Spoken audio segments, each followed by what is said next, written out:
everybody, Don the Mushroom Hunter here.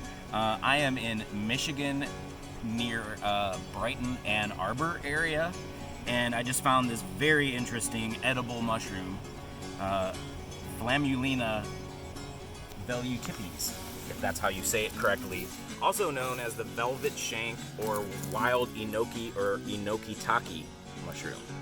So this is a saprobic species of mushrooms, meaning that they are decomposers. So you're generally going to always find them on dead wood, so stumps, logs, sometimes even on wounds of living trees. Very interestingly, the Enoki mushroom, which if you ever have been in an Asian market, are generally these really long, skinny, white mushrooms. These tiny little thin mushrooms, they're often sold in a bag.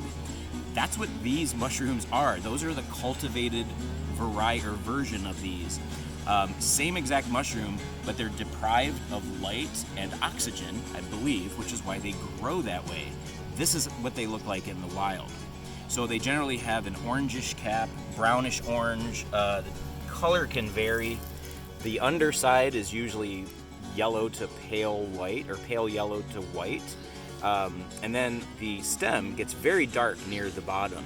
It has been raining all night, so these are very slimy, like very sticky and tacky, which just is a thing.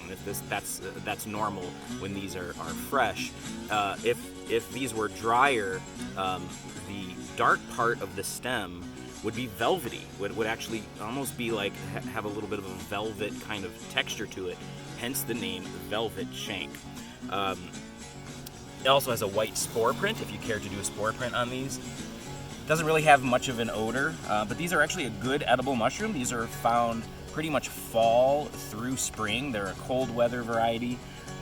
You can often find these in the middle of winter. If you get a little bit of a thaw, if things get just above freezing for a few days, you can often find these growing out of hardwood stumps and logs. So anyway, there's a couple here. I think there's another little clustered here and down here. I believe they're growing out of probably the roots of this little stump here. But yeah, there's probably, half a pound of these. So a nice little snack if we were to saute these and cook them up. So anyway, velvet shank, also again, Enoki mushrooms, a very interesting mushroom that you might find when you're morel hunting, and it's a little early for morels here, so it's really good to know that it's possible to find other edible mushrooms even before morel season starts. Have a great time out there hiking around, and happy hunting.